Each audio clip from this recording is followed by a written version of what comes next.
My name's Chris Findley. I am the assistant at St. Patrick's Anglican Church, which is in Murfreesboro, Tennessee, just south of Nashville.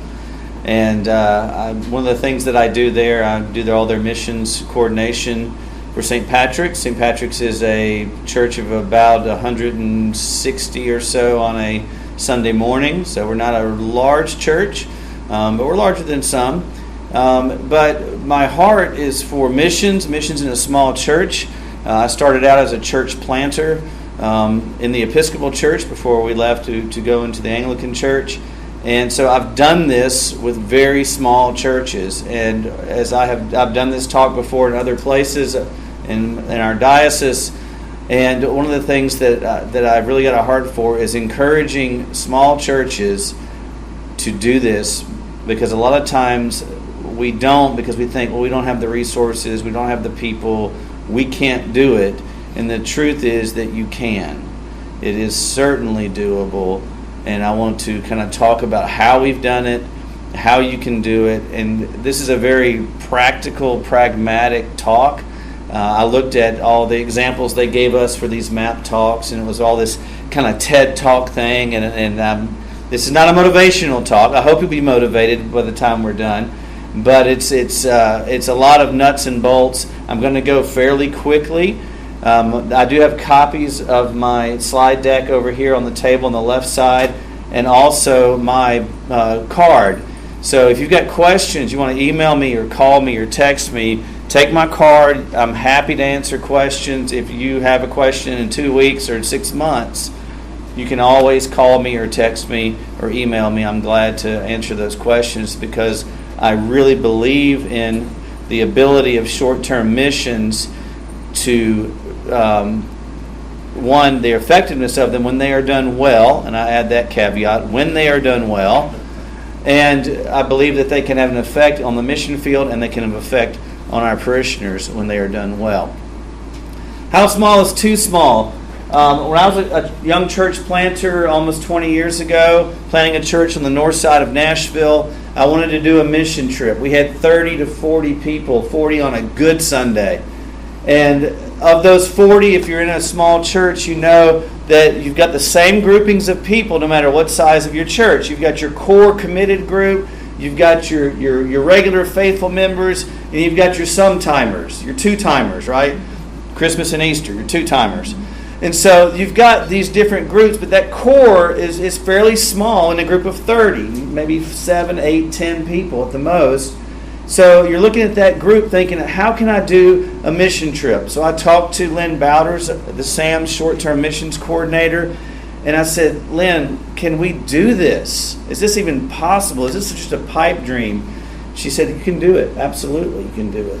So we gathered a group of four people, and we went to Quito, Ecuador in 2005.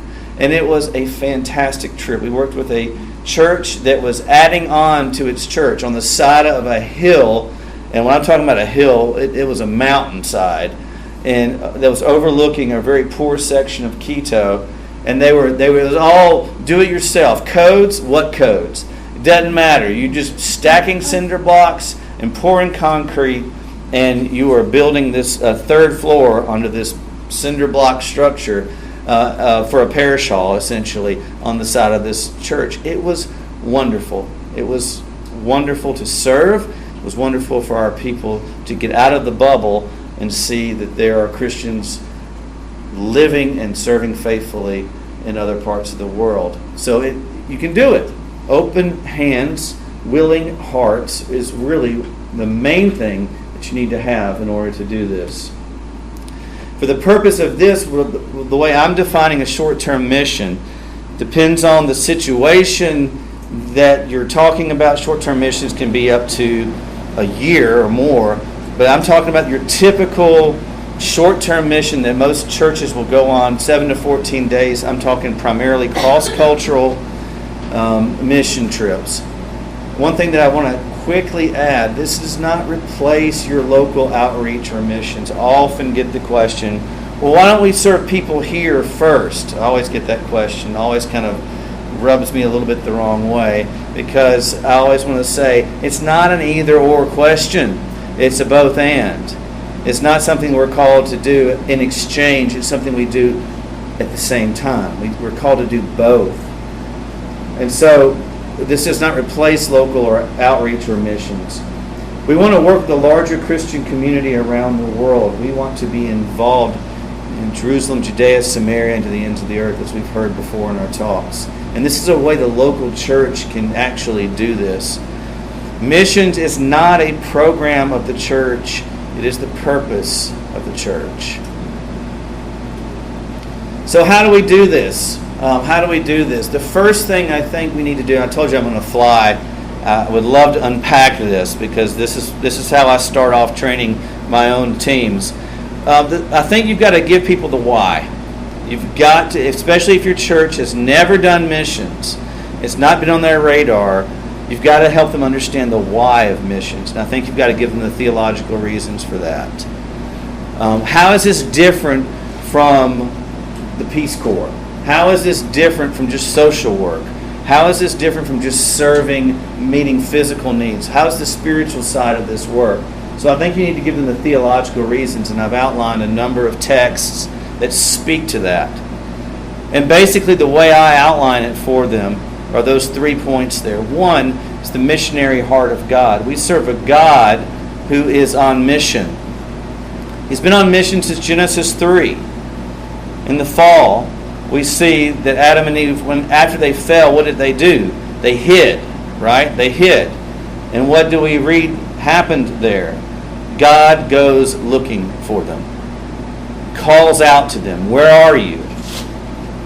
And God has been on mission throughout the Old Testament, seeking His people. He's on mission in the incarnation of Christ. And He continues and calls into being a missional people and giving us the Great Commission to go into all the world. So I want the people that, as we come into talking about short-term missions, to be able to talk about and understand the reasons why. You give people a strong enough why, then you help them understand the purpose for what they're doing. And they then can carry that vision. When we started out doing missions at St. Patrick's, they had not done any mission trips before I got there. And it was a slow roll for a while. And now the lay people come to me and say, when's our next mission trip? When's our next mission trip? I don't have to tell them we don't have to talk about outreach versus mission trips anymore. They understand it's a both and. But it took several years of teaching that, several times of going through that question back and forth to teach that. So you can do that as well. So we go through the why first. Demonstrate to your leadership and to your congregation that our God is already on mission and calls into being a missionary people. Okay? Next, pray and research. One, you have an incredible opportunity here. Hopefully you've made the most of that network. All the missionary agencies you could possibly want to talk to are here. SAM, SOMA, AFM, all of them are here. Talk to them. Make those connections. Sign up for their email newsletters.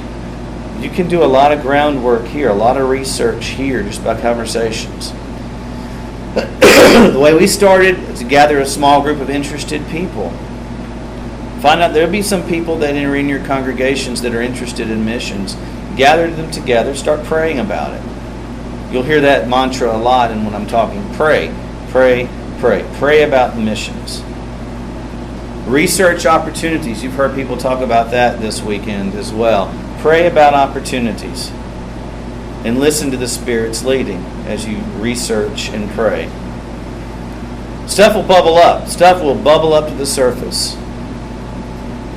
You will find yourself attracted to a place or a people group, a country. You'll find yourself wanting and longing to go someplace. You'll find other places that you're not as interested or long, and a lot of times that's just the Spirit's leading to where you want to go. So listen to the Spirit's leading. Talk to the agencies. And a lot of times now you can talk to the missionaries. As long as you're not going to an area, and probably in most of these short-term trips, you're not going to a lot of the AFM areas, the really dangerous areas, the frontline areas. A lot of times when we start out on short-term missions, you're going to a more well-known area, a more established area, and chances are you can even talk to the missionaries via Skype, email. So talk to the missionaries. Find out what their needs are. Find out what they need. Are they open to short-term teams? How can you help? How can you partner with them? What are the country's needs do they have? Match interests and skills and needs. The way short-term missions often gets a bad rap is when we go down there with our own agendas and try to impose that upon the situation. One of the speakers alluded to that the other day, I think in the Soma session that I was in the other day. We go down there to serve. And so one of the big points that I like to teach my team and to teach others when I'm doing this type of talk is we work in collaboration with the long-term missionary that is already in country. Our job is to support their mission and to do work that supports that mission and increases their ability to serve. Period. Okay, so I also want to match interests, skills, and needs with what I've got in my congregation to what's needed. We've got a couple of relationships. We've got one relationship with the church in Bolivia, and we've got a relationship with the church in Honduras through SAMS, a couple other places. But those are two very different situations. The church in Bolivia doesn't need a lot of manual labor, hammers and construction and things like that. That's more of a teaching type of mission. If we want to go down there and teach and do some catechesis, do some Sunday school, VBS type of work, that's where we tend to send folks who are interested in that. I've got a whole other group of guys who would not lead a VBS if I paid them. They would be terrified to stand up in front of children. And I would not want them to deal with children anyway. But they can swing a hammer, they can saw boards, they love doing that stuff. They go to Honduras because that's where their skill set and that's where that need is met. You don't want to swap those. Okay? So match interest, skills, and needs. Expand the group and grow the team. I've found that direct invitation works best. A recipe for disaster on your team is to stand up and go, anybody wants to go on a mission trip, meet me after church. How do I know? Because I've done it. Okay? It makes for a really strange team and can make for some really odd situations. Do what Jesus did. He didn't stand up and go, hey, anybody wants to be a disciple, meet me down by the river. No, he went and said, Andrew, Matthew, Peter, follow me. Okay? Direct invitation works best. I think you've got a gifting or a calling that we could use in our mission team. Would you consider coming to this information meeting and learn more about our mission team? Okay? It's good to pick those mission team members. Pray about them. Choose them. Pick them. Especially when you're getting started. Okay? Don't be afraid to pick those. Do an initial information meeting, big picture information meeting. Pray and work with them. And here's how I'm about to go through what I do for this initial information meeting. Gosh, I'll never get through all these slides. All right. I'm going to hit these really quick and try to leave us some time. We go to 2:10 to 2. I guess I'm technically supposed to finish at 2:25, right? 3:25. Right. Right. Okay. So I'll go over by a little bit. I'm going to try to do this pretty quickly. So I want to hit three things in that initial information meeting. And this is important to set the tone early in your mission training. Okay. Mind, this is not a cross-cultural vacation. I've had people go on trips and I've had to correct that attitude on the trip. Not as much fun. Try to correct it on the front end.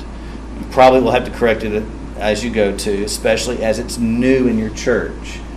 Until that DNA gets into your church and people understand what mission trips are like and that becomes part of the common culture, you may have to correct that notion. Okay, we're here to work, we're here to serve, we're not here to shop. Okay, we're not here to sightsee. You will probably get a chance to do a little shopping. You probably will get a chance to do a little sightseeing. You will see some sights. That's not our purpose. I actually lost somebody who went off on their own to go shopping one time. We were all working on a project We were busy working, and I looked up and I went, "Where's so-and-so?" Nobody knew.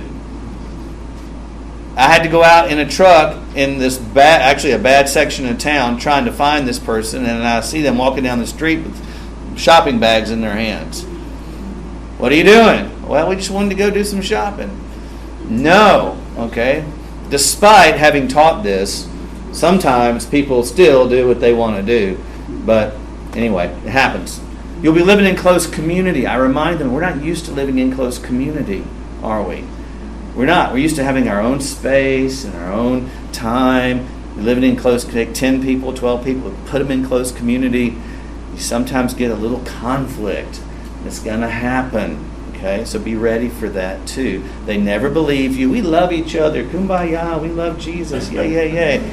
When you're hot and tired and sweaty in another country, drinking bottled water all the time, you've been up early, you're tired, things going to get a little scratchy sometimes. So be ready for it. Be willing to eat new foods. Most of the places you're going to go, the missionaries are very good about putting food to you. That is fine. That is excellent. But just remember the missionary's creed, right?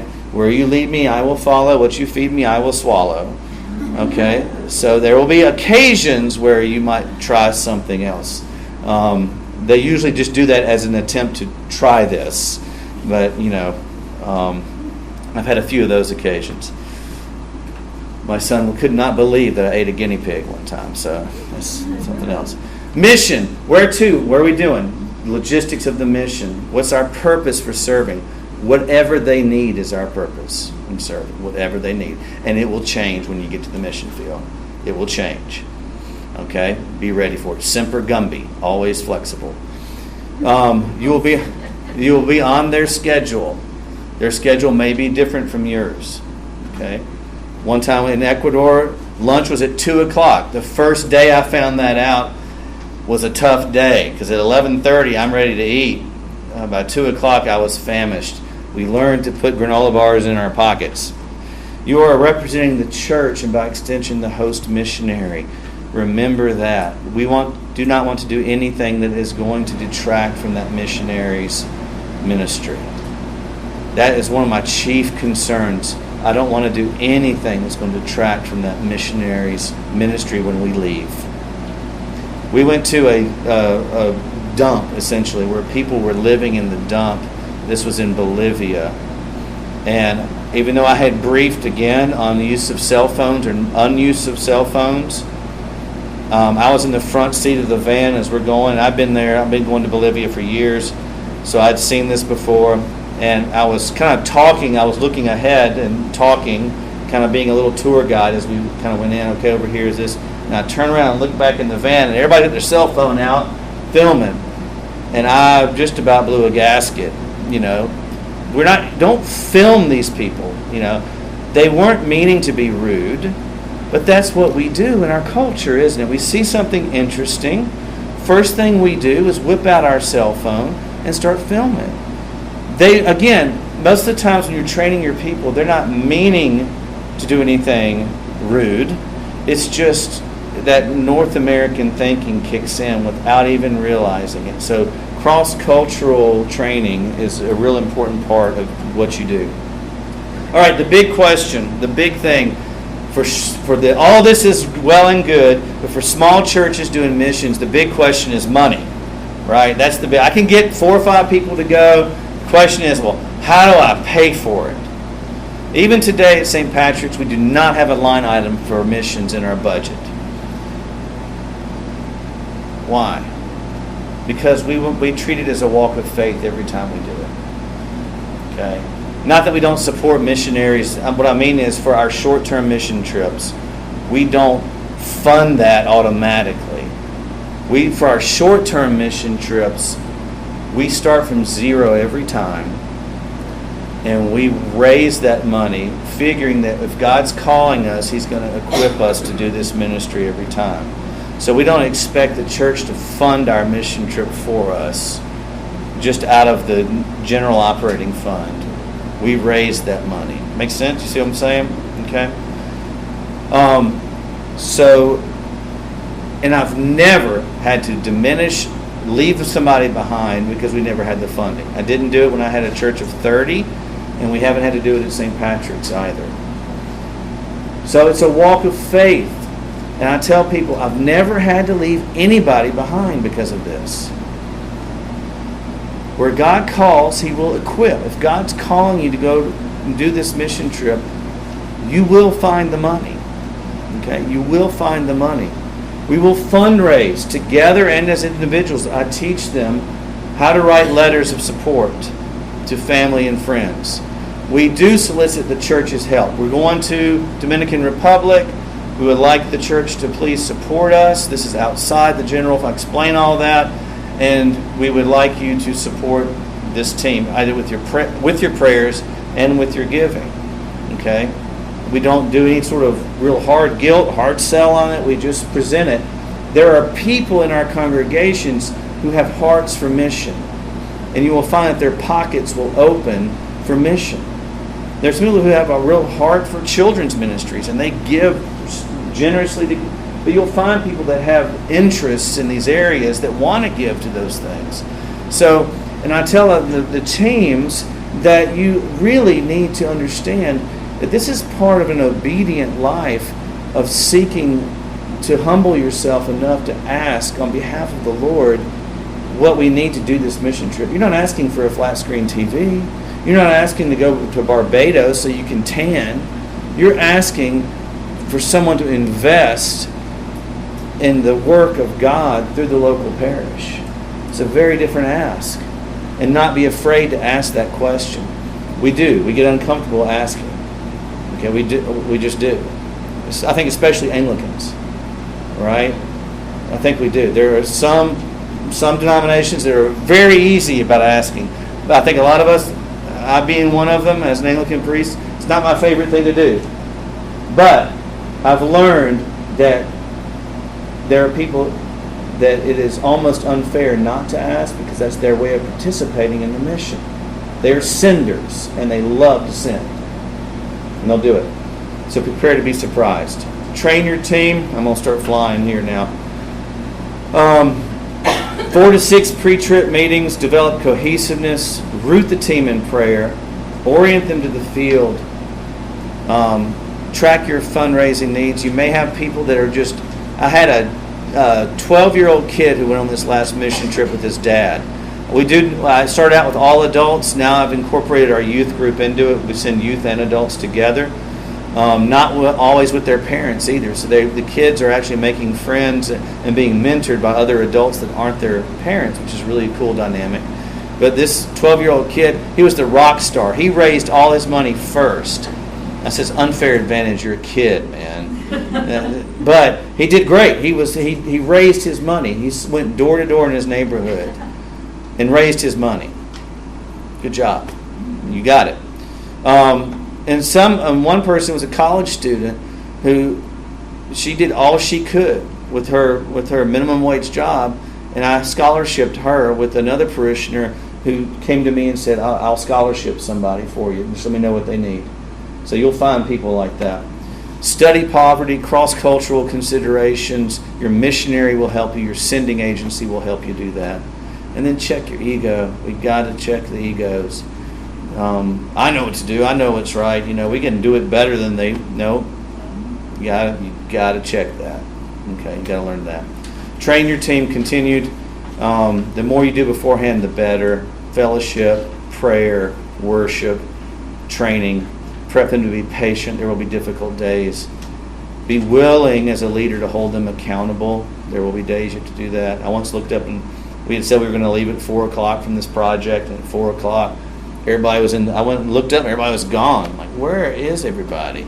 They were in the van. I'm like, what are y'all doing? We're not done. It was like toward the end of the week, everybody's tired. Get out of the van. We're not done here.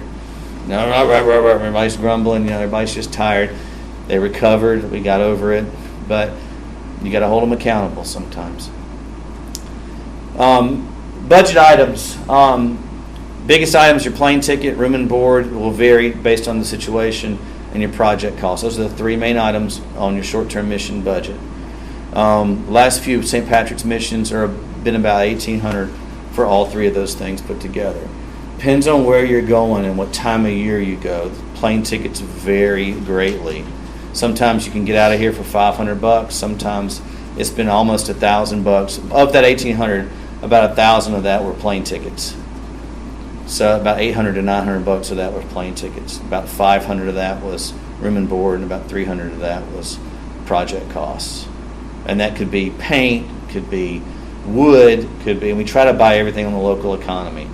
Try to buy as much as we can. I just don't have time to talk about all the other stuff we can do. Hiring people in the local economy is always a good idea if you can do that.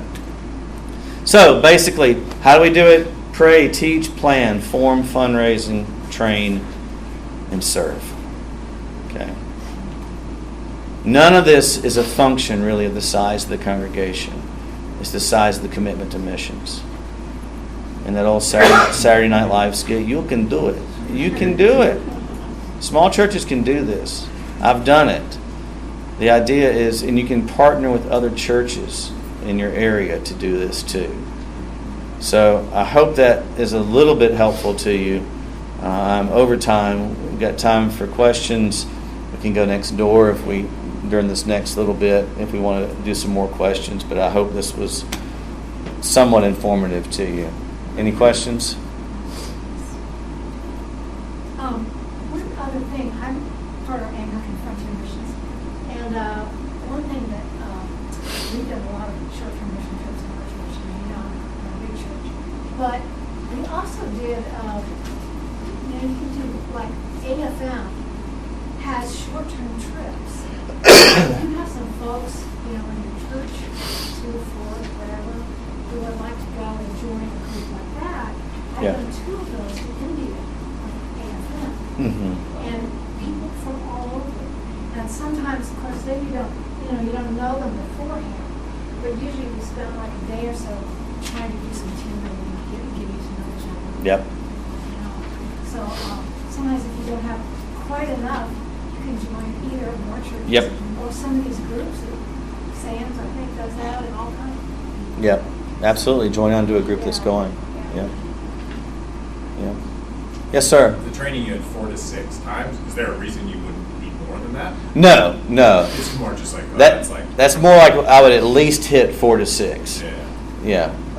It just depends on how much lead time you have.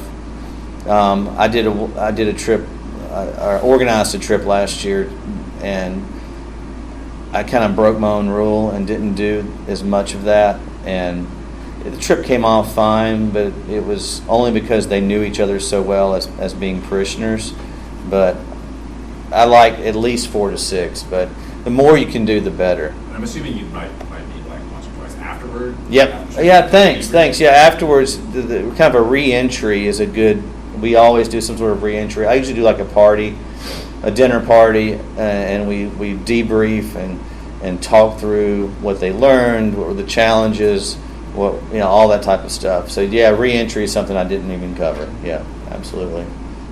And I mean, I'm wondering too, like at that point, like communication to the congregation after the fact. Yep. Like, what does that often look like? For us, I give them an opportunity to address the whole congregation. We usually give them a day. For us, it looks like Sunday school. We'll give them the whole Sunday school hour. Have everybody come in. So Sunday school that day is like this, with a slideshow, and them debriefing the congregation. Yeah, it's really important to circle back to those who sent the team so that they have that ownership and say, okay, this is what your team did from St. Patrick's or St. Swithin's or whatever, and here's what they did. The other thing that I do is I post a lot from the field back up, via Facebook or whatever. Here's day 1 and here's what we did, and it goes back to the church's page. And so they're getting updates constantly from the field, which is something we didn't have a few years ago. So, day 1, here's an update from me. Day 2, here's an update, pictures. So they get that along the way too. But yeah, we do give them, the whole Sunday school hour to debrief, and we'll ask questions, and sometimes we bring gifts back for the leaders and things like that. I'll keep asking. Yeah, man, go. Have you I'm thinking about my context, and I think some people have either out of bad experiences with short-term missions, or just have kind of like the theological rationale might speak to them to some degree, but they're like just pretty like wary of like cultural dynamics, white savior complex, and that kind of stuff. And so like I appreciate their sensitivity, but I guess I'm curious about like how to communicate, how to invite people in that kind of way. One thing we try to do is like, well, think about it as an exposure trip. Like you're doing some things, but you're also just trying to sell it as learning. But I think that was moderately successful. So. Right. Yeah. If you get in, if they've had, I think you use the missionary to help you in that case. That's why being connected to a missionary in country can be a real benefit, because part of their job is to watch for and help you not have that kind of mindset. And we really work hard at watching for that and training that out. I'll give you an example. When we went to Bolivia the first time, we were going to paint a house, the inside of a house. And the lady, it was an adobe structure. It was like the 200-year-old adobe structure. You ever tried to paint on an adobe that's like falling apart? It doesn't, but that's the job. That's what we're going to do, right? So she got all our furniture and stuff out, and we went in there, and we had a guy, the janitor of the church, the sexton, that was going to help us. And he was a Bolivian national. They called Gringo, ironically. And so Gringo shows up with this can of paint and a can of gasoline. And I went, what you going to do with that? I'm thinking this, right? So he pours the can of paint into the tray, then pours the gasoline in and stirs it. He cuts the paint with gasoline. And we're all looking at each other, and that's what we painted with. And so, I mean, everybody's got we're in a house in Bolivia at 8,000 feet elevation. We all have a headache, you know, and we're painting this house that the paint is runny and it's hardly sticking. And we're like, if you didn't cut the paint with gasoline, then we probably would have to do 9 coats. But it was kind of like getting over that savior complex, you know, because we just had to do what they did. And it took like 4 cans of that stuff to get it to stick, even though we knew that if you didn't cut it, 2 cans would have done it. We wouldn't have all of us going back to the place, you know, sucking down Advil and water. But that's what. But I think you really have to just be real sensitive and just say this. We're aware of this. One, to be aware of it is very important. It's when you're not aware of it that gets you in trouble. Secondly, we're working with the missionary. The missionary is going to help us not do this, and we're going to train on this, that we're not going to give into that complex. It's hard because I mean that's just the way we are. But and experience helps. Is there a specific curriculum that you use during the training? I use SAMS has a curriculum they'll send you for free that I've used. I like it. If you read Finkert's book, Helping Without Hurting, is a good book for that too. It'll make you like never want to go on a short-term mission ever, because he really slams them at the front of the book. But it's all about the mistakes that short-term missions have made. But it's good. It's a good book.